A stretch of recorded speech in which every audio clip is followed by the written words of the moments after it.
বন্যায় ক্ষতিগ্রস্ত রাস্তাঘাট নিয়ে আরো জানাতে মৌলভীবাজার ও সুনামগঞ্জ থেকে যোগ দিচ্ছেন সহকর্মীরা। প্রথমেই যাচ্ছি সুনামগঞ্জে, সেখান থেকে জানাবেন সহকর্মী জাকির হোসেন। জাকির, সুনামগঞ্জে বন্যা পরিস্থিতির পরে কি ধরনের রাস্তাঘাটের ক্ষয়ক্ষতির আশঙ্কা করা হচ্ছে আর সড়ক বিভাগ থেকে কি বলছে? এখন জন্ম সনদ দিয়ে খোলো বিকাশ স্টুডেন্ট অ্যাকাউন্ট, নিজের বিকাশ নিজে কর।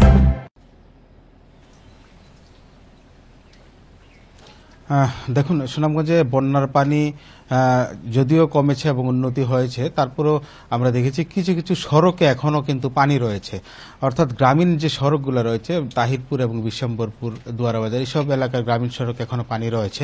তারপরেও জেলা সড়ক বিভাগ এবং স্থানীয় সরকার প্রকৌশল অধিদপ্তর তাদের যে ক্ষয়ক্ষতি সেটা কিন্তু নিরূপণ করেছে। তো সড়ক বিভাগ এবং স্থানীয় এলজিইডির এখন পর্যন্ত মোট 615 কিলোমিটার সড়কের ক্ষয়ক্ষতি হয়েছে বলে আমাদেরকে জানিয়েছেন। এর মধ্যে 600 কিলোমিটার হচ্ছে এলজিইডির নিয়ন্ত্রণাধীন সড়ক এবং 100 কিলোমিটার হচ্ছে সড়ক ও জনপথ বিভাগ। আর সড়ক ছাড়াও বিশেষ করে গুরুত্বপূর্ণ যে বিষয়টা সেটা হচ্ছে প্রায় 50টিরও অধিক হচ্ছে ব্রিজ এবং কালভার্ট বিধ্বস্ত হয়েছে। এছাড়াও সুনামগঞ্জ জেলা সদর থেকে শিল্পনগরী ছাতক উপজেলার সাথে এটা হচ্ছে গুরুত্বপূর্ণ একটি সড়ক। এই সড়কটি এই মুহূর্তে কিন্তু বিচ্ছিন্ন রয়েছে। এই সড়কের একটি সেতু একেবারেই ধসে যাওয়া এই সড়কটি বিচ্ছিন্ন রয়েছে। সরাসরি সড়ক যোগাযোগ এই মুহূর্তে বলা যায় বিচ্ছিন্ন। এইটা বিকল্প সড়ক দিয়ে এখন চলাচল করছে। আর আমরা কথা বলেছিলাম এলজিইডির নির্বাহী প্রকৌশলী মোহাম্মদ আনোয়ার হোসেনের সাথে। তিনি আমাদেরকে জানিয়েছেন যে আগামী 3 থেকে 4 মাসের মধ্যে দরপত্র আহ্বান করে কাজ শুরু হবে। তবে একটা বিষয় আপনাকে বলে রাখি, 2022 সালে যে সুনামগঞ্জে প্রলয়ঙ্কারী যে বন্যা হয়েছিল, সেই বন্যায় সুনামগঞ্জের প্রায় 2500 কিলোমিটার সড়কের ক্ষয়ক্ষতি হয়েছিল। সেই সড়কই এখন পর্যন্ত অনেক জায়গায় আমরা দেখেছি সংস্কার করা হয়নি এবং এখন আবার নতুন করে যে বন্যায় যে ক্ষয়ক্ষতি হয়েছে সেটা কবে নাগাদ সংস্কার হবে, এটা আসলে সুনামগঞ্জবাসীর মধ্যে একটা ক্ষোভ তৈরি হয়েছে। আমি এই বিষয়টাও কথা বলেছিলাম এলজিইডি নির্বাহী প্রকৌশলী আনোয়ার হোসেনের সাথে। তিনি আমাকে জানিয়েছেন 2022 সাল নামক একটি প্রকল্প আছে, সেই প্রকল্পের আওতাধীনই বর্তমান যে ক্ষয়ক্ষতি হয়েছে সেই কাজ করা হবে বলে আমাদেরকে জানিয়েছেন। তো আরেকটা বিষয় হচ্ছে সড়ক ও জনপথ বিভাগের সড়কগুলো হচ্ছে আমাদের জন্য, সুনামগঞ্জের জন্য সবচেয়ে গুরুত্বপূর্ণ, যেহেতু সড়ক ও জনপথের সড়কগুলা দিয়ে অর্থাৎ আঞ্চলিক সড়ক বলা হয়, এক উপজেলা থেকে জেলা সদরে পর্যন্ত আসতে যে বড় বড় বাস আসা হয়, এই সড়কগুলা সংস্কার যত দ্রুত করা যায় সুনামগঞ্জবাসীর একটি দাবি।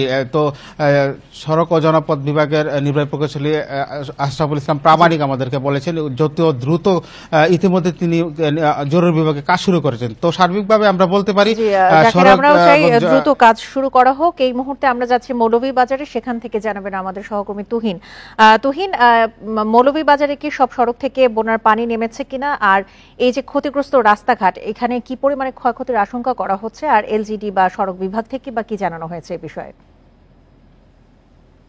দেখুন, আসলে মৌলভীবাজারে আপনি জানেন যে 6টি উপজেলাতে কিন্তু এই বন্যার দেখা দিয়েছিল এবং এই মুহূর্তে আসলে মৌলভীবাজারের 3টি উপজেলাতে বন্যার অবস্থা কিছুটা উন্নতি হয়েছে, যেটি হচ্ছে আপনার মৌলভীবাজার সদর এবং রাজনগর, এই 2টি উপজেলা, কমলগঞ্জ, এই 3টি উপজেলা থেকে বন্যার পানি নেমে গেছে।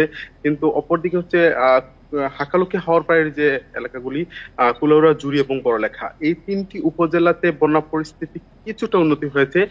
এখনো কিন্তু কুলাউড়া পৌরসভাতে কিন্তু পানি রয়েছে এবং পৌরসভার যে রাস্তাঘাট সেগুলো কিন্তু ডুবে আছে।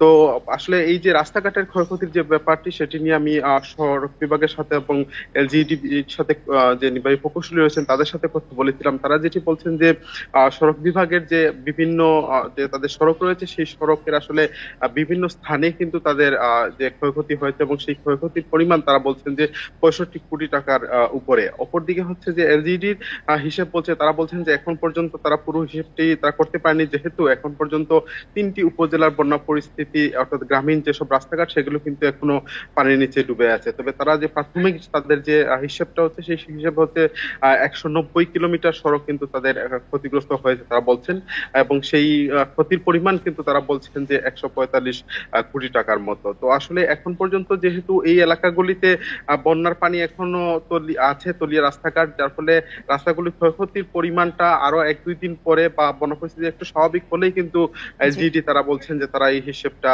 তারা পুঙ্খানুপুঙ্খভাবে দিতে পারবেন। তো সব মিলিয়ে এখন মৌলভীবাজারের কুলাউড়া, জুড়ি এবং বড়লেখা এই 3টি উপজেলার বন্যা পরিস্থিতি যেহেতু অপরিবর্তিত বলা যায়, কারণ এখানকার বাড়িঘর রাস্তাঘাট কিন্তু এখনো পানির নিচে আছে। তো জি এই ছিল তুহিন, আসলে আমরাও চাই দ্রুত এই সংস্কার কাজ শুরু হোক। বন্যায় ক্ষতিগ্রস্ত রাস্তাঘাটের নাজেহাল অবস্থা নিয়ে সবশেষ তথ্য জানাচ্ছিলেন আমাদের সহকর্মীরা।